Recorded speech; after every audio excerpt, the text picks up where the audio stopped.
राजनीति मतलब शब्दों का खेल, और जिसे ये खेल समझ आ गया वो राजनीति के सारे दांव पेच संभाल ही लेता है।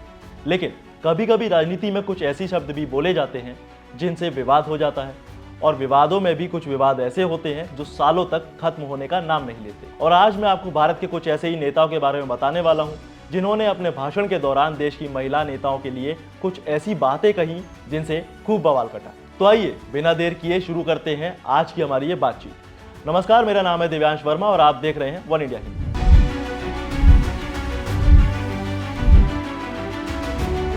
सबसे पहले बात करते हैं शशि थरूर की। साल था 2012, देश के प्रधानमंत्री नरेंद्र मोदी हिमाचल प्रदेश में एक चुनावी रैली कर रहे थे। उस दौरान उनकी एक स्पीच चल रही थी और अपनी स्पीच के दौरान मोदी जी ने कहा था कि वाह क्या गर्लफ्रेंड है, आपने कभी देखी है 50 करोड़ की गर्लफ्रेंड। और ये बात मोदी जी ने लोकसभा सदस्य शशि थरूर की वाइफ सुनंदा पुष्कर के लिए कही थी। और बस इस बात पर थरूर साहब को गुस्सा आ गया, जो कि आना लाजमी भी था।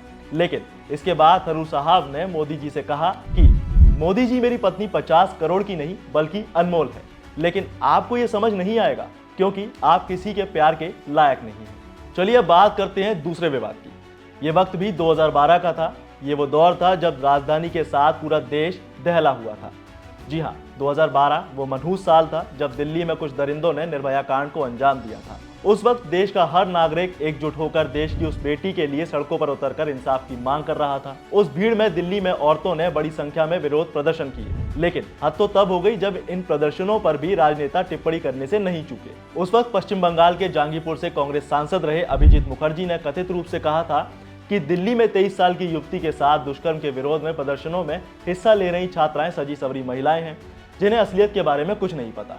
उन्होंने ये भी कहा था कि हाथ में मोमबत्ती जलाकर सड़कों पर आना फैशन बन गया है। ये सजी सवरी महिलाएं पहले डिस्कोथेक में गईं और फिर इस हरकत के खिलाफ विरोध दिखाने इंडिया गेट पर पहुंचती। हालांकि वो और बात है कि इसके बाद अभिजीत मुखर्जी ने अपनी टिप्पणी के लिए माफी मांगी। लेकिन क्या इस तरह की बयानबाजी सिर्फ राजनीति को चमकाने के लिए करनी ठीक है? ये आप हमें कमेंट में जरूर बताएं। भैया बात करते हैं शरद यादव की। हालांकि ये आज हमारे बीच नहीं है, लेकिन गलत बयानबाजी के लिए इन्होंने भी अपनी भागीदारी खूब दर्ज करवाई थी। दरअसल वक्त था 1997 का, जून का महीना। संसद में महिला आरक्षण बिल पर बहस छिड़ी हुई थी। शरद यादव भी वहां मौजूद थे। इस बहस के दौरान यादव ने कहा था कि इस बिल से सिर्फ परकटी औरतों को फायदा पहुंचेगा। परकटी शहरी महिलाएं हमारी ग्रामीण महिलाओं का प्रतिनिधित्व कैसे करेंगी? और फिर वक्त आया 2017 का, करीब 20 साल बाद, जब नेताजी बिहार की राजधानी पटना में एक सभा को संबोधित कर रहे थे।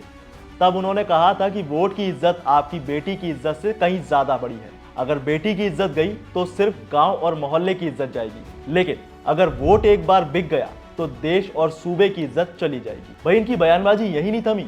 इन्होंने संसद में औरतों के रंग और शरीर की बनावट पर कटाक्ष करने से भी खुद को पीछे नहीं रखा।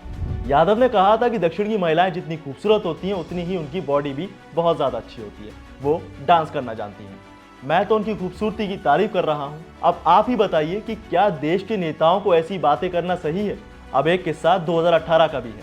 प्रधानमंत्री नरेंद्र मोदी आधार पर बयान दे रहे थे और उस दौरान कांग्रेस सांसद रेणुका चौधरी जोर जोर से हंसने लगी और तभी मोदी जी मुस्कुराते हुए बोले, सभापति जी, रेणु जी को आप कुछ मत कहिए। रामायण सीरियल के बाद ऐसी हंसी सुनने का आज सौभाग्य मिला।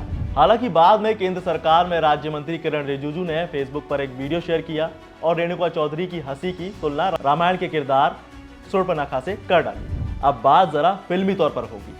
मेरा मतलब है 2018 में जया बच्चन को समाजवादी पार्टी की तरफ से राज्यसभा में फिर से नामांकित किया गया और उसी वक्त संसद में मौजूद थे नरेश अग्रवाल। उस वक्त इन जनाब ने जया बच्चन को फिल्मों में नाचने वाली कह दिया।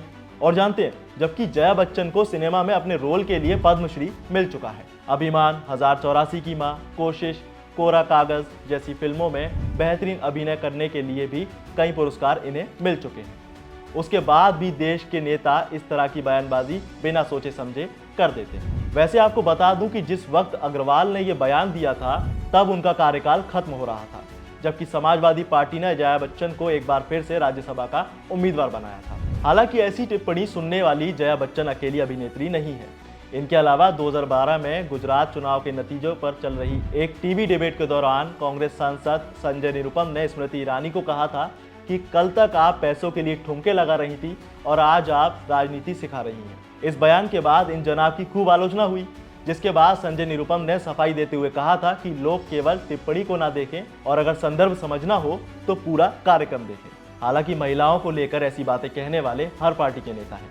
इसमें अगर हम किसी एक पार्टी को टारगेट करें तो ये सही नहीं होगा। चलिए अगला किस्सा सुनाता हूँ। 2012 में एक चुनावी रैली चल रही थी। इस रैली के दौरान सीपीआईएम नेता अनीसुर रहमान महिलाओं के खिलाफ अत्याचार पर बात कर रहे थे। जनाब का कहना था कि प्रताड़ित महिलाओं को शायद न्याय नहीं मिलेगा क्योंकि मुख्यमंत्री ममता बनर्जी ने दुष्कर्म की कीमत तय की हुई है। इतना ही नहीं, जनाब ये भी बोले कि हम ममता दीदी से पूछना चाहते हैं कि उन्हें कितना मुआवजा चाहिए, दुष्कर्म के लिए कितना पैसा लेंगी। महिलाओं पर विवादित बयानों की ये फहरिस्त लंबी है। मसलन मुलायम सिंह का दुष्कर्म पर बयान कि लड़कों से गलती हो जाती है और इसके बाद उन्हें मौत की सजा नहीं देनी चाहिए, या सांसद साक्षी महाराज की टिप्पणी कि हिंदू महिलाओं को अपने धर्म की रक्षा करने के लिए कम से कम 4 बच्चे पैदा करना जरूरी है। ऐसे बयानों के बावजूद अक्सर ये राजनेता हल्की फुल्की फटकार के बाद बच निकलते हैं। ये बयान कभी महिलाओं की बॉडी शेमिंग करते हुए नजर आते हैं तो कभी दुष्कर्म जैसे गंभीर अपराध को मामूली बताने की कोशिश, और साथ ही ये संदेश भी जाता है कि महिलाओं के बारे में हल्के और आपत्तिजनक बयान देना एक नॉर्मल बात है। लेकिन अगर बात भारत के बाहर की देशों की जाए तो उनमें से ब्रिटेन जैसे एक देशों में अक्सर ऐसे बयानों पर सख्त कार्रवाई की जाती है। 2017 में यूरोपियन संसद में एक संसद ने बयान दिया था कि महिलाओं को कम पैसा मिलना चाहिए क्योंकि वो कमजोर होती हैं, छोटी होती हैं और कम बुद्धिमान होती हैं। और बस इस बयान के बाद नेताजी को निलंबित कर दिया गया और उसके बाद उन्हें मिलने वाला भत्ता भी बंद कर दिया गया। हालांकि बाद में यूरोपियन कोर्ट ने कहा था कि इतनी कड़ी सजा की जरूरत नहीं थी। लेकिन जब जेंडर को लेकर इस तरह की संवेदनशीलता हो तो देश की राजनीति में, संसद में और नीतियों में भी इसकी झलक देखने को मिल जाती है। फिर चाहे वो ऑस्ट्रेलिया हो, आइसलैंड हो या ब्रिटेन जैसे कई दूसरे देश, या फिर स्पेन जैसे देश जहां 17 में से 11 महिलाएं मंत्री पद पर थी। आपकी इस बारे में क्या राय है हमें कमेंट में जरूर बताएं। साथ ही वीडियो को लाइक शेयर जरूर करें और ऐसी ही इंफॉर्मेटिव वीडियोस के लिए सब्सक्राइब करें वन इंडिया हिंदी।